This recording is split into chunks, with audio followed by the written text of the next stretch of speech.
O programa Desafio está em festa, estamos completando os nossos 18 aninhos e no programa de hoje mais uma matéria especial. Eu converso com Leonardo Andrade Alves, ele que é graduado em Teologia, Filosofia e História, também pós-graduado em Ética e Filosofia e mestrado em Ciências da Educação, aramaico, oriental e ocidental, grego, hebraico e latim. Trabalha na área de línguas semíticas e exegese de alto grau. Leonardo, com um currículo desse, querido, eu vou te falar, falta pouco. Bom, se não tiver Jesus, não vai para o céu. Não é verdade? Verdade, pastor. Uma alegria receber no programa Desafios. É um prazer estar aqui com o senhor, é uma honra estar nesse programa que é muito bem visto pelo público evangélico aqui no estado do Espírito Santo. É um prazer e estamos em festa e você faz parte dessa nossa festa, viu? Obrigado. Leonardo, você que domina aí as línguas originais, o aramaico, o grego, o hebraico, o latim, eu queria que você falasse um pouquinho, inclusive você trouxe algumas Bíblias, né? Sim. Falasse um pouquinho para a gente sobre as línguas originais da Bíblia. Pastor, as línguas originais da Bíblia, ela tem sido até desprezada por algumas pessoas, mas por meio de tradição, para fazer uma boa exegese, para um conhecimento maior, até íntimo do nosso Deus, eu aconselho que todos conhecessem, sim, as línguas originais. Eu trouxe várias Bíblias aqui, eu trouxe essa Bíblia, chamada a Bíblia Stuttgartense, que é a Bíblia totalmente em hebraico. Essa Bíblia aqui, Essa posso Bíblia, dar uma olhada? Pode. Então, essa é a língua, a Bíblia hebraica. Bom, não dá para entender nada aqui, o Leonardo. Dá sim. Dá? Eu queria que você falasse um pouquinho sobre... Você é professor de hebraico também. Uma frase aí, um texto bíblico em hebraico. Eu posso falar o Gênesis, capítulo 1, versículo 1. Bereshit bara Elohim et hashamai ve'et haaretz. No princípio, criou Deus os céus e a terra. Então, agora, vamos para a Bíblia grega. Você tem o grego aí? Tenho a Bíblia, esse aqui é o Novo Testamento, em grego. No grego. Essa aqui é a tradução da Septuaginta. O G, pastor, a gente costumamos fazer um G como J aqui no Brasil. Septuaginta, né? Septuaginta. Mas não é Gideão, seria Gideão. Não é Gileade, mas é Gileade. Porém, coisas que não vão mudar muita coisa, mas o certo é um G duro, né? Septuaginta, essa é a tradução que foi feita mais ou menos por volta do ano 285, por 72 rabinos, né? Que foram escolhidos pelo rei Ptolomeu Filadelfo II para essa tradução aí. Então, e o latim? O latim nós temos a Vulgata Latina, feita por Jerônimo, no ano 405 também. Essa é muito fiel aos textos e tem muita coisa interessante aqui para ser falado nessa Então, Bíblia. agora vamos lá.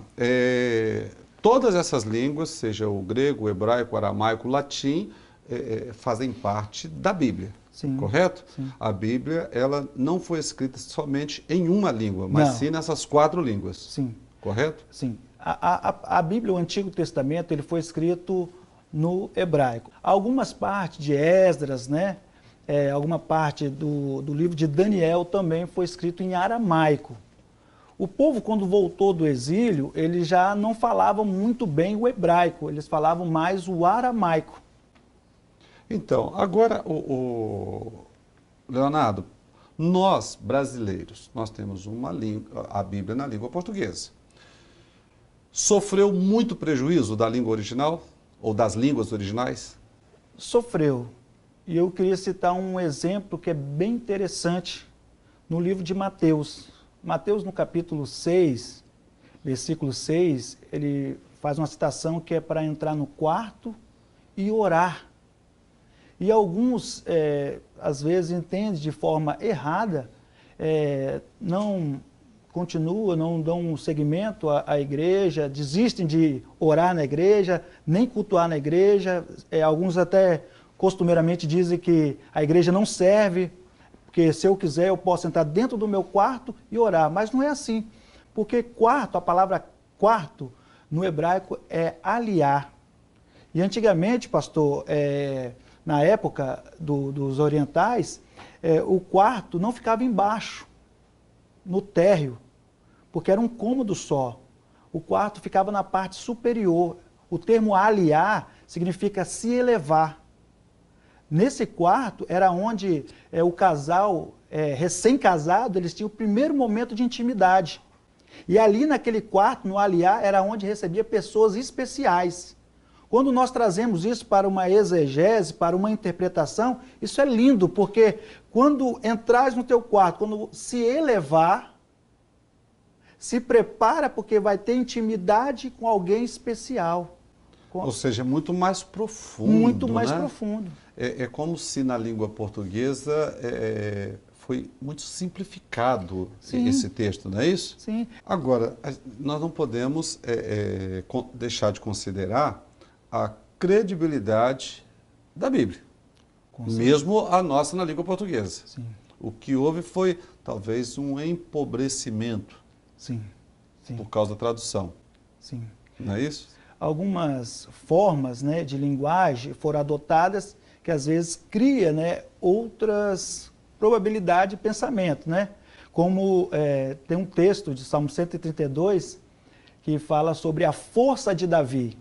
No hebraico, força é querem. Querem é chifre. Tanto é que na capela de São Pedro, Michelangelo fez uma imagem de Moisés com chifres, baseado nessa tradução. Como nós aqui vamos entender esse texto? Nós vamos entender através do conhecimento do original, conhecendo a probabilidade e a riqueza que o original, no hebraico, nas línguas que a Bíblia foram escritas, trazem, podem oferecer para cada um de nós. Quanto mais se conhece, mais se investiga, mais se aprofunda, mais nós conhecemos. Quer ver um caso, pastor? É a questão corriqueira. Tem muitas pessoas que falam por aí, se for fazer uma pesquisa, qual era o fruto do pecado? Eles vão falar, é a maçã. Por que isso? Porque no latim, naquela Bíblia latina que eu mostrei, na Vulgata, Jerônimo colocou lá, frutos do malum. A palavra malum, ela pode ser maldade, mas também pode ser macieira. Daí que surgiu essa forma errônea de pensar que o fruto do pecado fosse uma macieira. Então, agora usando esse texto do fruto, por exemplo, lá do Gênesis, qual o seu entendimento? Você, como brasileiro, você que aprendeu primeiro ali na língua portuguesa. Nós não podemos especular aquilo que está acima do texto bíblico, né? Se está até aquele ponto no texto, então a gente não deve ultrapassar essas pontualidades. Qual a importância do nosso telespectador se voltar para Deus, buscar o conhecimento de Deus, ler a Bíblia? O conhecimento de Deus, pastor, eu penso conforme numa genealogia. A Bíblia fala que Deus criou um ser chamado Adão. Adão significa terra vermelha. Depois Sheva, né? Mulher. Deles veio Caim e Abel. Caim significa possuído. Abel significa sopro, porque sua vida durou tão pouco que foi como um sopro, rapidamente. Só que Caim, ele matou Abel. Ele assassinou o próprio irmão. Isso poderia gerar um desgaste no seio familiar, porque nós poderíamos pensar, a família de Adão, ela levou prejuízo. Mas não. Como servo do Senhor, conhecendo os originais, eu digo que o servo do Senhor não fica no prejuízo, porque Deus mandou um outro filho chamado Sete. Sete significa recompensa. O que o nosso telespectador precisa fazer em casa para ele receber esse Deus que você defende, inclusive através das línguas originais, e para que ele possa ter uma melhor compreensão da palavra de Deus? Para conhecer esse Deus, não há necessidade de conhecer o aramaico, não há necessidade de conhecer o hebraico, não há necessidade de conhecer o grego. Para conhecer esse Deus, basta somente entregar a sua vida ao Senhor Jesus e grandes coisas Ele fará na sua vida, como tem feito na minha, na vida de várias pessoas que nos estão assistindo neste momento. Deus é um ser que quer se revelar para você. Deus é um ser que se interessa pela sua vida. A Bíblia diz no Salmo, e é muito interessante quando ele fala assim, e Deus inclinou os seus ouvidos para nos ouvir. Deus se interessa em ouvir aquilo que você está passando, a sua necessidade, e de certo, Ele vai operar uma grande obra naqueles que se rendem e querem conhecer mais ainda esse Deus maravilhoso. Leonardo, quero agradecer por você ter atendido o nosso convite. Fico muito feliz de trazer aqui para os nossos telespectadores uma pessoa tão preparada. Obrigado, e aí, no pastor. grego, no hebraico, no aramaico, no latim. Sucesso, que Deus continue te abençoando sempre. Ok, muito obrigado, pastor. Foi uma honra estar aqui com o senhor nesse programa. Privilégio nosso. Estamos em festa, Leonardo. 18 anos de programa Desafios. Obrigado.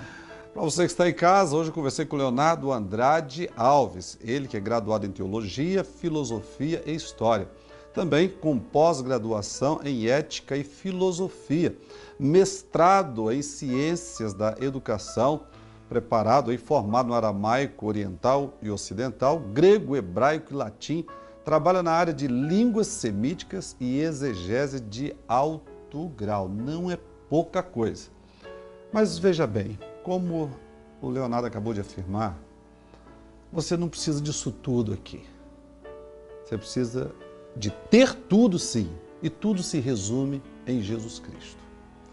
E ele disse o seguinte, aquele que me confessar diante dos homens, eu confessarei diante do Pai.